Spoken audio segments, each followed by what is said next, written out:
Olá, estudante! Eu sou o professor Douglas Gomes e venho trazer agora para você o tema Temperatura e Teoria Cinética dos Gases, em nível ITA, IME, Olimpíada e Superior. Tem interesse nesse assunto? Deixa já o seu joinha. Quer mais vídeos como esse? Se inscreve aqui no canal e ativa as notificações para saber quando tem vídeo novo. Agora vem comigo!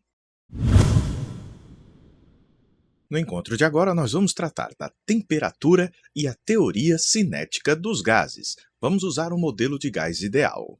Vamos recordar a definição primordial de temperatura, a relação entre o equilíbrio térmico e a temperatura. Nós vamos colocar em um recipiente termicamente isolado dois corpos, um que está quentão e o outro friozão.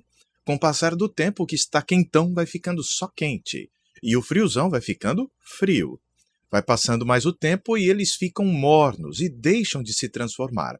Quando cessam as transformações térmicas, a gente diz que foi atingido o equilíbrio térmico. No contexto experimental, verifica-se a Lei Zero da termodinâmica, também conhecida como anteprimeira lei da termodinâmica.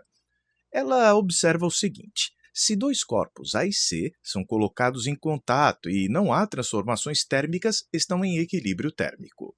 Agora eu vou pegar este corpo C e vou colocar em contato com outro corpo, o B. E vou verificar que também não há transformações térmicas, ou seja, B e C estão em equilíbrio térmico entre si também. Uma conclusão interessante é que, se a gente colocar o A e o B em contato, vai ver que não acontecerão transformações térmicas, ou seja, A e B também estarão em equilíbrio térmico. Então, a Lei Zero diz que, se A e B estão em equilíbrio térmico com um corpo C, então eles estão em equilíbrio térmico entre si também. E dessa forma foi possível definir temperatura. Temperatura é então a propriedade macroscópica que dois corpos em equilíbrio térmico têm em igual valor. No estudo da transformação isovolumétrica de uma porção de gás, se verificou que, aumentando a temperatura, a pressão exercida pelo gás na parede dos recipientes aumentava, e reduzindo a temperatura, essa pressão diminuiria. Não se chegou a este valor de temperatura aqui, mas sempre que se prolongava o gráfico, resultado das medidas experimentais, chegava-se à temperatura de menos 273,15 graus Celsius, correspondendo então à situação em que o gás não exerceria mais pressão nas paredes do recipiente. Criou-se então um modelo de que o gás era constituído por partículas e a pressão seria exercida por conta da colisão das partículas com a parede do recipiente. Chegando a um valor zero, a gente assumiria que as partículas deixariam de colidir, e isso só aconteceria se elas deixassem de apresentar o seu movimento de agitação. Então, a ideia de temperatura como medida da agitação das partículas que constituem um corpo pôde ter surgido daí. Mas William Thomson, também chamado de Lord Kelvin, teve uma ideia brilhante, que foi criar uma escala de temperaturas que nunca admitiria valores negativos. E ele utilizou a mesma graduação dos Celsius, os mesmos valores de variação. Só trouxe este valor de menos 273,15 graus Celsius para o valor de 0 Kelvin. A nova escala de temperatura teve apenas um deslocamento do seu ponto zero para o menos 273,15. Assim, o 0 graus Celsius vai corresponder ao 273,15 Kelvin. Veja que a variação da mínima até o ponto de gelo da água é a mesma. E assim teve início a jornada do grau de agitação das partículas. A pressão exercida pelo gás nas paredes do recipiente, obviamente, está relacionada a essas variáveis macroscópicas do gás, que são a temperatura. Quanto mais agitadas as partículas, maior deve ser a pressão exercida por essas partículas ao colidirem com as paredes do recipiente. Por outro lado, o volume está na proporção inversa. Como assim? Quanto menor o volume, menor as distâncias percorridas pelas partículas, e assim elas vão colidir com maior frequência. Então, num volume pequeno, você vai ter colisões mais frequentes, o que vai aumentar a pressão. E, obviamente, a quantidade de partículas. Quanto mais partículas colidindo eu tiver, mais colisões vão existir. E existe uma constante de proporcionalidade aí na história chamada constante de Boltzmann, que equivale a 1,38 vezes 10 a menos 23 joules por Kelvin. A gente também pode representar isso utilizando a equação de Clapeyron com a constante universal dos gases, cujo valor é 8,3 joules por mol e por Kelvin. Neste caso, a quantidade de matéria deverá vir expressa em mols, lembrando que o número de partículas corresponde à quantidade de matéria em mols, quantos mols de partículas nós temos aqui colidindo, vezes a constante de Avogadro, o famoso 6,02 vezes 10 elevado a 23 por mol. Lembrando que este joule aqui corresponde ao produto da unidade de pressão Pascal pela unidade de volume metro cúbico. Agora nós vamos à teoria cinética propriamente dita. Nós vamos estudar as partículas que constituem o gás num determinado recipiente de volume V. Serão N o número de partículas aqui neste interior, a pressão que é exercida nas paredes do recipiente. Está tudo em equilíbrio mecânico, a pressão vai ser P, a temperatura absoluta vai ser T e M vai ser a massa de uma partícula. Vamos pegar esta região aqui apenas do nosso gás, que vai ter uma outra quantidade de partículas, uma quantidade N' de partículas. O volume V' vai ser esta distância vezes a área desta face. Então, você coloca D vezes A. A pressão é a mesma em todo o recipiente, a temperatura é a mesma e a massa das partículas também são as mesmas. Agora, nós vamos ver a seguinte história. Cada partícula apresenta uma certa velocidade v, vetorial, indo ou na direção x, y, z, nas mais diversas combinações. Mas nós queremos estudar as colisões nesta face em destaque aqui. E para essas colisões, só nos interessa a componente Vx das velocidades. Imaginando que aqui nesta região nós tenhamos uma quantidade N' de partículas, metade delas, em média, devem estar se dirigindo para a direita e a outra metade para a esquerda. Nesta representação, coloquei metade indo para a direita e a outra metade indo para a esquerda. A partícula que está bem aqui, neste limite, vai ser a última a colidir com esta parede, a mais afastada, que está a uma distância d. Esta daqui, que já está bem próxima da parede, se dirigindo para a direita, vai ser a primeira a colidir. Nosso próximo passo será contar quantas colisões vão acontecer em um determinado intervalo de tempo. Antes de contarmos colisões, vamos contar quantas partículas nós temos aqui. A quantidade de partículas aqui, N', está para este volume V', assim como a quantidade de partículas total está para o volume total.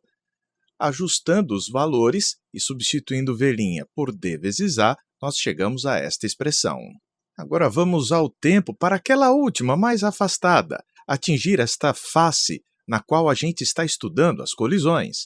O tempo para ela atingir vai ser dado por distância dividido por velocidade Vx. A quantidade de colisões nesse intervalo de tempo vai ser metade da quantidade de partículas que a gente tem nessa região colidindo, já que a outra metade vai no sentido oposto. Então, nós vamos colocar N' sobre 2. Mas o nosso N' depende do valor deste D aqui, que nós substituímos na expressão. Poxa vida! Então, eu peguei metade do N', depois substituí o valor de D por Vx vezes ΔT. Agora eu sei quantas colisões vão acontecer neste intervalo de tempo. Agora vamos ver a variação da quantidade de movimento, o impulso que a gente vai ter, sendo exercido sobre a parede do recipiente para esta situação. Agora vamos à colisão de uma partícula com esta parede aqui. Você vai ter variação do momento na direção x, ou seja, o nosso Vx vai trocar de sentido. Numa colisão perfeitamente elástica, que faz parte do modelo de gás ideal, você vai ter apenas a inversão do sentido do vetor velocidade. Vetor velocidade final menos Vx. Vetor velocidade inicial, Vx. Então, fazendo m vezes menos Vx, menos m Vx, você vai ter menos 2m Vx. Em módulo, o valor desta variação do momento linear é igual a 2m vezes o valor de Vx. O impulso total, então, vai corresponder ao número de colisões vezes o valor desta variação do momento linear. Então, nós vamos colocar aquele valor do número de colisões, 1 meio de nVx ΔT A sobre V, multiplicado por este 2mVx. Note que vai aparecer agora o Vx ao quadrado. Mas o nosso grande objetivo é encontrar o valor da pressão. A pressão que será a força sobre a área. E dá para encontrar a força por meio do impulso.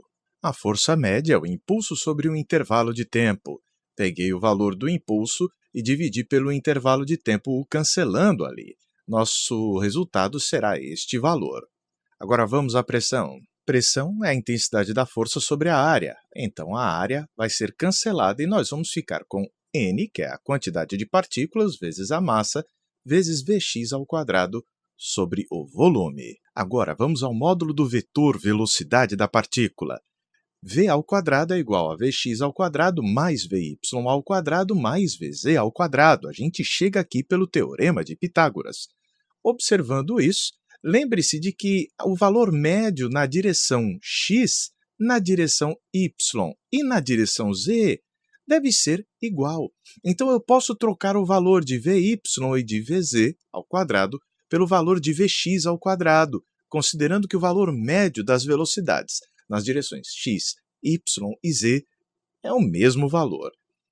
Isso quer dizer que o valor de Vx ao quadrado, em média, é igual a 1/3 do valor de V ao quadrado, o que nos permite escrever que o valor da pressão vai ser igual a N vezes a massa da partícula vezes, no lugar de Vx ao quadrado, nós podemos colocar 1/3 de V ao quadrado.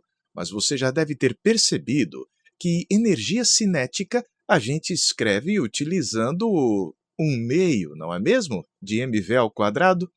E é isso que nós vamos fazer agora. Se a energia cinética de uma partícula é mv ao quadrado sobre 2, o produto mv ao quadrado é 2 vezes a energia cinética.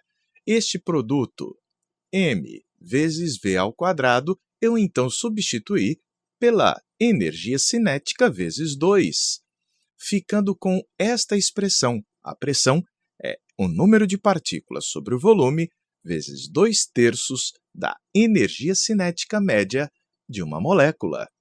Quando a gente ajeita, dá para passar o V para o outro lado e ficaremos com a energia cinética de uma partícula é igual a 3/2 de PV sobre a quantidade de partículas. Mas a gente já viu que o produto PV é igual ao número de partículas vezes a constante de Boltzmann vezes a temperatura absoluta. E o resultado desta substituição é surpreendente. A energia cinética média de uma partícula que constitui o gás só depende da temperatura, já que a constante de Boltzmann é uma constante universal, tendo o valor de 1,38 vezes 10 a menos 23 joules de energia por Kelvin de temperatura. Então, se você tiver duas porções de gás com a mesma temperatura, pegue uma partícula de um gás e uma partícula do outro, você vai ver que essas duas partículas, em média, devem ter a mesma energia cinética.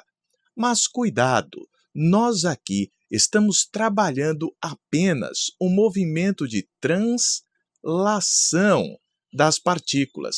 É possível que algumas partículas, seja o exemplo de um gás diatômico, além de apresentar energia do movimento translacional, tenha movimento rotacional. Mas isso é um tema que nós vamos estudar num próximo momento, e isso vai trazer o teorema da equipartição de energia. Nós vamos poder tratar de calores específicos, de dificuldade de mudar temperatura de gases, baseado na atomicidade deles. Gostou da nossa aula? Deixe o seu joinha. Quer mais vídeos como esse? Se inscreve aqui no canal e ativa as notificações para saber quando tem vídeo novo. Um forte abraço e até a próxima. A gente se vê.